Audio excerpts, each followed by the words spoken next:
Section 1. You will hear two students, Peter and Mary, discussing their new eating plan. You have some time to look at questions 1 to 5.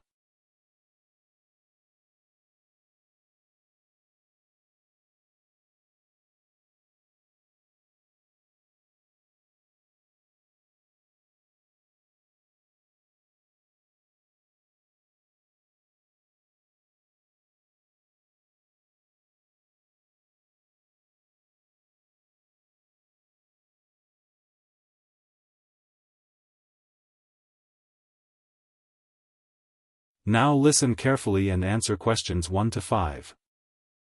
Okay, Mary, I know I'm putting on weight with all my bad eating habits. That's right. Chocolate bars, pizzas, and all washed down with liters of soft drink. And with all the sugar in soft drink, I think we can say you're definitely overindulging, don't you think? I know. I intend to definitely stop drinking that from now on. And that's part of the sensible eating plan that we have agreed we need to formulate, one that we can both follow. That's right, sensible and practical, allowing us to indulge in some sweet foods on occasions. On rare occasions, and we're going to cut out all the pizzas and hamburgers. Well, not totally. I thought you said pizzas could be eaten once a week. You know how I like pizzas. No, I said once every 2 months. Once a week was ice cream, not pizza. Yeah, that's because you like ice cream.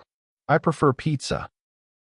Peter, if you want to lose weight, you need to be disciplined in both what you eat and what you do, which brings us to the issue of exercise.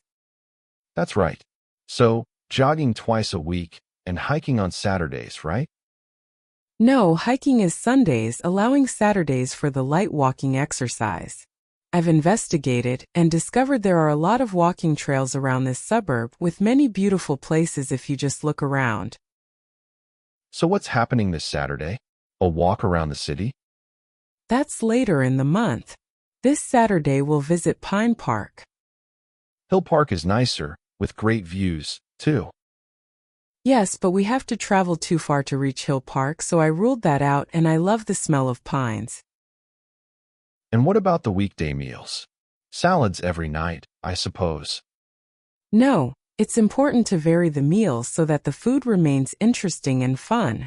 The only common factor is the fruit juice, but otherwise we'll have a variety of healthy fare, from salads to fish to lean meat. I'd rather have meat every night, but you're the boss. If you want to lose weight, you'll have to accept this program, okay? Okay.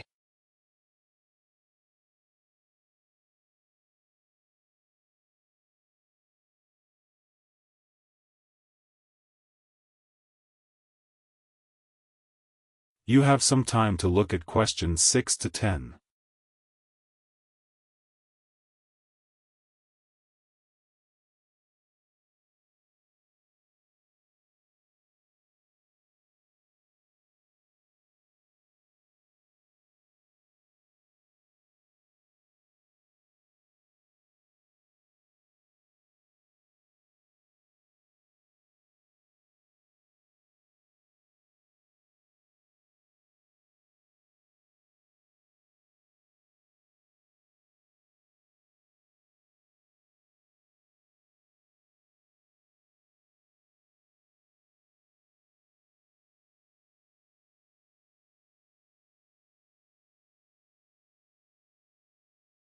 Now listen carefully and answer questions 6 to 10. Now, Mary, you said we could have a little treat in our diet plan 3 times a week, specifically Tuesdays, Thursdays, and Sundays. Yes, a very small treat, but something to reward us for all the discipline shown. Such rewards will motivate us to continue the diet. So on Tuesdays, what can I choose? You have a choice between a small serving of chocolate, ice cream, or biscuits. Okay, well, I'll go for the biscuits. I love those crunchy little things with my cup of tea. So do you, right? I do indeed. So I'll have them too, saving the ice cream for later. But I know how much you like ice cream. So why don't you save it for the end of the week? That will give you the motivation to keep going. And you can have chocolate midweek? That's a good idea, but I think the most important thing is for you and I to eat different things on those other 2 days. Well, if you think that way, I'll eat the ice cream on Thursdays, not the chocolate. Okay. Well, if you're having that, then I can't have ice cream. In order to be different, I'll have the chocolate. So, we can compare our different snacks, and maybe even share a little with each other. Exactly. And the variety and fun involved will take our minds of wanting more. Eating for fun. A good idea. And then you can have the chocolate on Sunday, right? But I like biscuits. Actually, I want biscuits again, to have with my cup of tea. But you have the biscuits on Monday, remember, and we can't repeat. Oh, come on. This isn't fixed in concrete. I can have them again instead of chocolate. You might like variety, but I don't. I'm a creature of habit. Well, the whole point of this was to taste different snacks, but if you want the same thing, okay. I, for one, am sticking to the original plan, with ice cream to finish the week, and not another dose of chocolate. That's the end of section 1. You have half a minute to check your answers.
Section 2. You will hear a childcare worker telling some mothers about the advantages of her center. You have some time to look at questions 11 to 16.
Now listen carefully and answer questions 11 to 16. Hello everyone, and welcome to the Stanfield Childcare Centre. Now, I know you're all new mothers and you like to cling to your children. You've certainly spent a lot of time raising them to the age of 4 and are perhaps reluctant to leave them here at our centre. Well, one of the first things you should understand is that here it is a very safe space. Look around and you'll see that every room has padded walls. Other centres have standard painted walls, but here we have invested a lot to ensure your children will not hurt themselves when running around and possibly tripping over. This padding extends around all the corners, that is, the areas most likely to bruise and cut your active little child. So, you can rest assured that any accidents of a physical nature are not likely to happen here. Now, you don't want to dump your child at this centre and let them waste their time. You want them to learn, and that's one of the greatest assets of our establishment. Our staff are not only trained childcare workers, but all of them have a special skill which they can impart to your child, whether it be teaching the ABC, some basic mathematics, artistic skills, or physical education. We are particularly known for our preschool literacy program and have a wealth of learning toys, specially designed to develop your child's potential. Of course, one concern many mothers have is that, in environments such as these, colds and flus and other viral nasties can be easily spread around. It's a very legitimate concern, and one which we take seriously, and we pride ourselves on our precautions. For a start, unlike most centres which clean with standard detergents, we disinfect every surface at the end of every day using a special disinfectant wash. Some places just wipe surfaces daily with a damp cloth, but not us, and that's just the start. We also physically check your children when they arrive every day, and if we feel your child is sick, we ask him or her to wear a face mask to ensure germs are not transmitted. If your child is noticeably sick, then we ask you to take them back home to recover. This might sound a little unkind, but we hope parents can understand that these measures are for the benefit of all.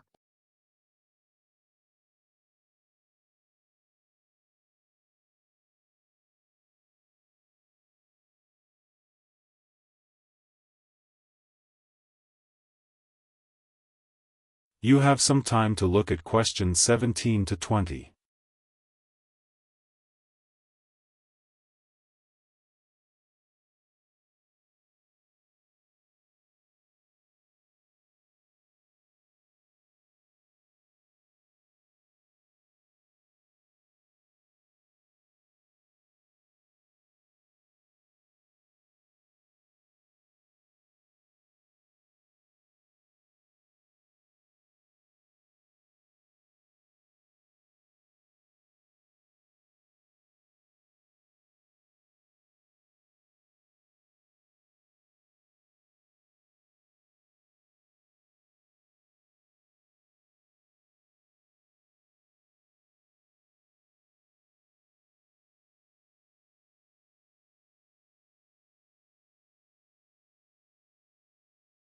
Now listen carefully and answer questions 17 to 20.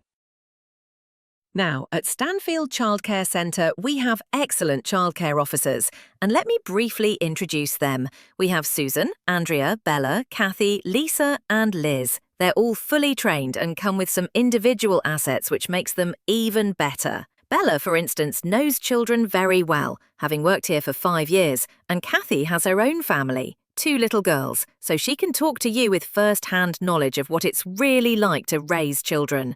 But getting back to Bella, she often relaxes here after work, spending long hours chatting to parents, as does Kathy, in fact. But in terms of hours, nothing can compare to Andrea, who will sometimes spend the night here, staying in our overnight room. Why? Because this centre is very friendly and simply a great place to be. Bella, for example, used to be quite shy herself, but now is marvellous with the little kiddies, as outgoing as any of them. We let Kathy, though, deal with the particularly quiet and introverted children, since having her own family, she knows what can really bring them out. Of course, what better way to do this than with yummy homemade cakes? And Kathy often gets these from Bella, who can make some of the best in town. Yes, everyone here brings something special, which is why we're one of the best childcare centres in the business. That's the end of section 2. You have half a minute to check your answers.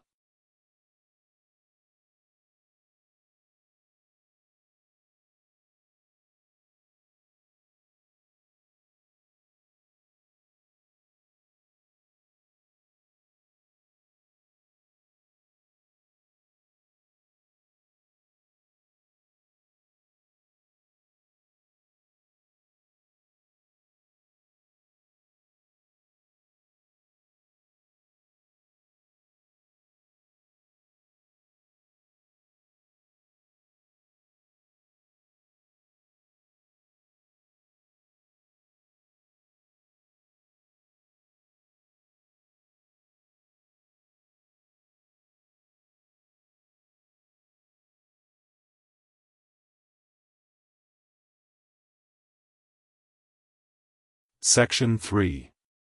You will hear a student Eric talking to his lecturer Ms. Harris about essay writing. You have some time to look at questions 21 to 25.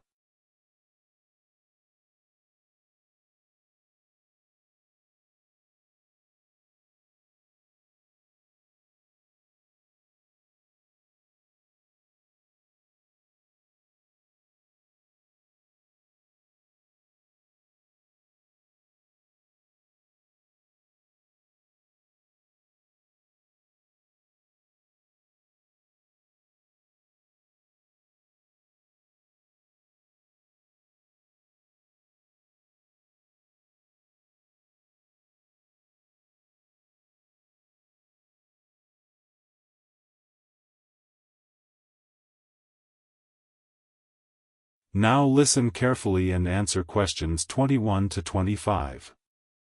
Hi, Ms. Harris. Here we are, talking once again. Well, I'm always willing to help out wherever possible.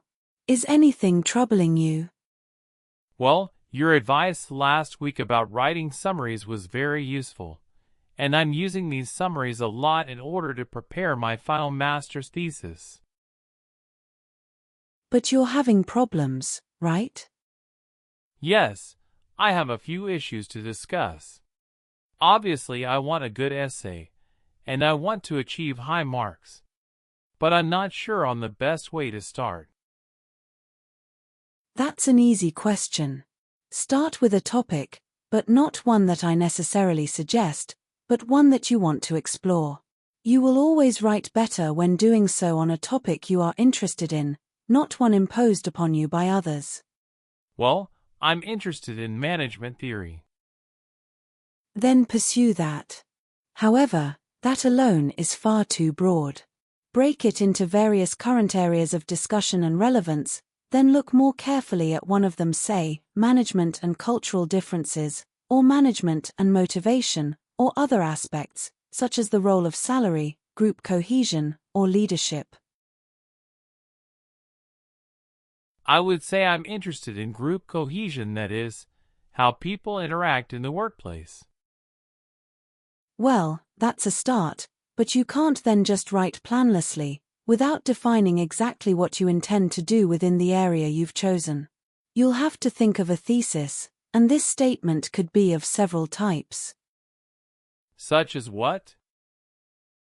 Oh, you could argue a point, something that you believe in, or discuss an issue, looking at its various perspectives, or critique the opinions of others, pointing out the pitfalls and flaws. The thesis statement will make that very clear because it will say, in simple terms, what you intend to achieve in your essay. I see. And then I can just begin writing, right? Wrong. If your essay is going to be clear, it needs to be logical and organized, and this means you'll need an outline. This could be written as a flowchart, or spider graph, that is, a series of connected lines, but whatever shape the outline takes, there must be a sense of progress in more or less a straight line, towards a goal. And then my essay will be good? With such progression, definitely, as long as you do achieve everything that you set out to do, as specified in the beginning, okay?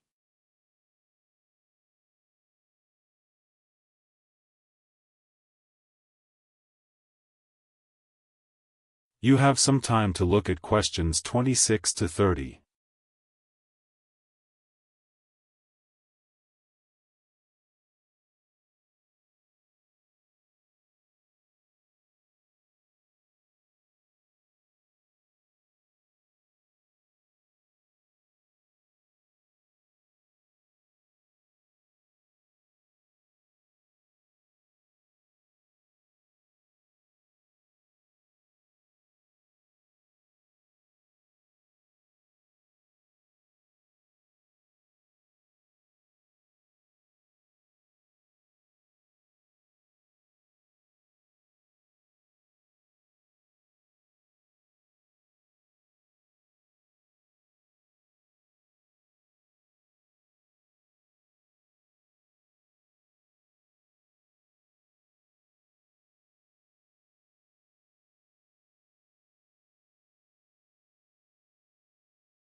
Now listen carefully and answer questions 26 to 30.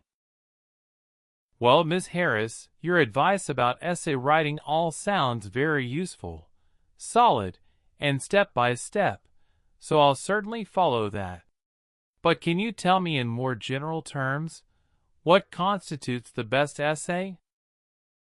Oh, there are many aspects to consider, but one of the most important is certainly original thinking. The best essays are written by people who think for themselves, and not just copy or imitate established views. I think I can do that. But remember, you can't just give a list of unsupported assertions. There needs to be support as well, a chain of logic linking each step in your argument. Right, yet that alone is not enough. Your argument may be logically sound, but is it practically so?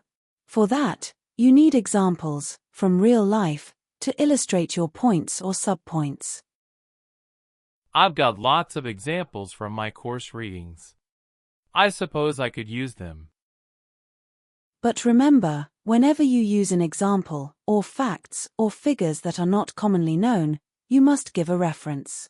That's an academic necessity, without which your writing will automatically fail. So, it's necessary to give these. Right. Absolutely, and with that, your essay will be fine, but always ensure that you format it clearly. What do you mean? I mean the practical considerations, as written in the university style guide, such as leaving appropriate margins, using double spacing, Arial font, and so on. You see, your writing must look good, as well as be good. I can certainly do that. And, finally, related to the previous point, you need to respect the number of words required. Your individual lecturers will give you a word count figure, so follow what they say, making your essay neither too long, nor too short. Perhaps 10% either way should be acceptable. 15% was common when I was younger, but it's a lot stricter now, and 20% would be pushing the boundaries just a little too far. I guess I can do all that. Thanks for your advice. That's the end of section 3. You have half a minute to check your answers.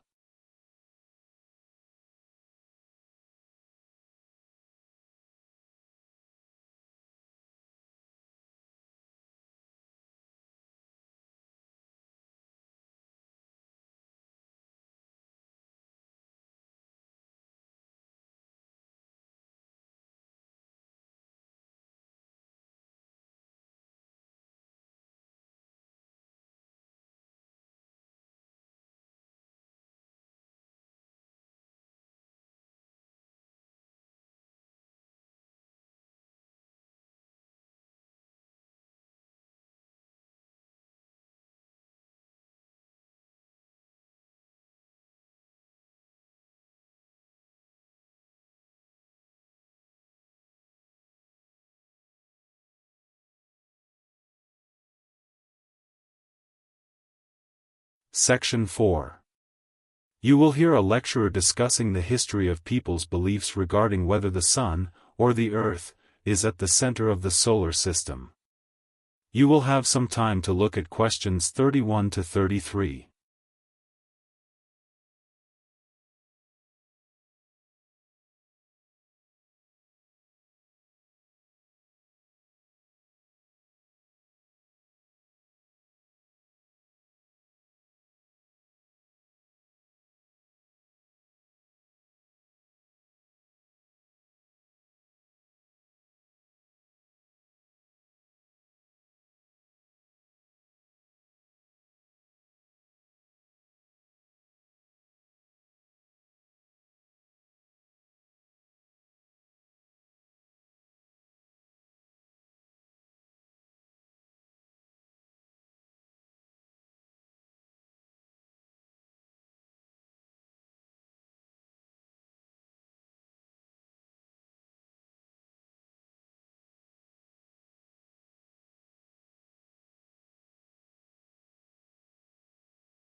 Now listen carefully and answer questions 31 to 33. In the night sky, the stars appear to revolve around the Earth, rising in the east and disappearing in the west. The Earth itself seems solid, fixed, and stable, and such common sense perception suggests that the Earth is the center of the universe. This is known as geocentrism, with geo meaning Earth, and all pre-modern civilizations drew this conclusion. We now know, of course, that the Earth revolves around the Sun, and this is called heliocentrism, with helio meaning sun, but historically, it took quite a while for this to be deduced. As early as the 3rd century BC, an ancient Greek astronomer, Aristarchus of Samos, proposed heliocentrism, but received little support from his peers. Similarly, throughout subsequent history, isolated individuals proposed this new idea, but again, no one was listening. Geocentrism just seemed too logical to refute.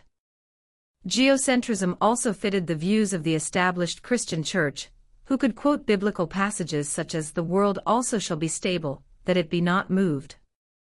Those who dared disagree were subject to accusations of heresy, often with dire punishments to follow.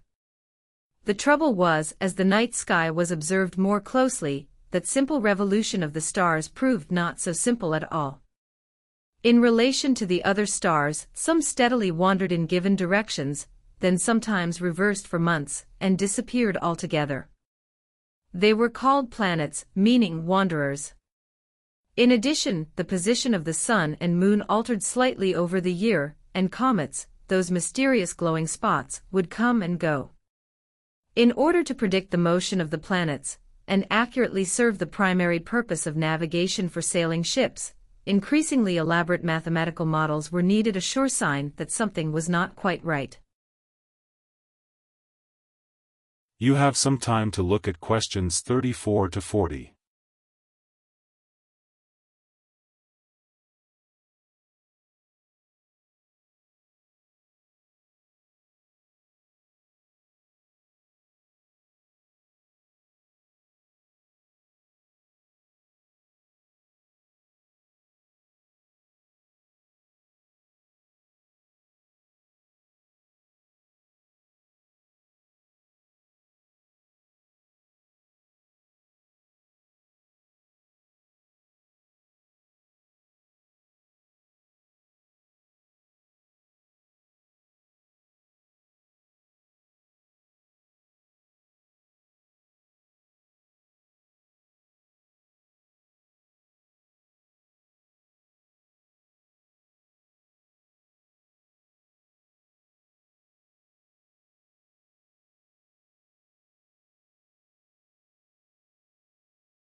Now listen carefully and answer questions 34 to 40.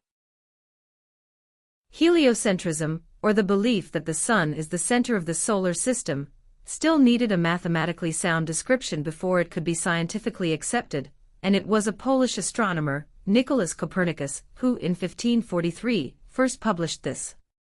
This event is sometimes referred to as the Copernican Revolution. Copernicus himself certainly feared the consequences of his proof, knowing full well it might invoke the anger of the established church. Probably for this reason, he wailed until the last year of his life, when he was sick and dying, to release his findings. In addition, the preface of the book, written by a respected member of the church, stated that the model was not necessarily correct. As a result of this, there was no revolution whatsoever. In fact, the book received scant attention in the subsequent decades, apart from a few irate clergymen who angrily dismissed the whole scheme as irrelevant. Yet the following generations of astronomers did not always fare so well. The Italian scientist, Galileo, got into trouble, as did a fellow Italian, with the surname Bruno, Giordano Bruno, who was burnt at the stake, yet ultimately, nothing could slow the spread of heliocentrism across Europe. It formed the basis of Isaac Newton's great work on the motion of the planets, a work which implied that even the Sun, around which the Earth circled, was itself in motion around a common center of gravity. No discourse about heliocentrism could finish without mentioning that, somewhat unbelievably, there still exist those today who choose to believe that the Earth is the center of the universe. Modern geocentrism is usually the result of literal interpretations of the Bible, which is the cornerstone of these people's beliefs. They, therefore, also believe in creationism, that is, that a God created everything, and while we may smile at this, it is sobering to consider that surveys have revealed that up to 10% of British people, 12% of Europeans, Q40 20% of the ESA, and 25% of the Middle East, still hold the belief that the sun revolves around the Earth. One can only wonder what Copernicus would have thought of this. That's the end of section 4. You have half a minute to check your answers.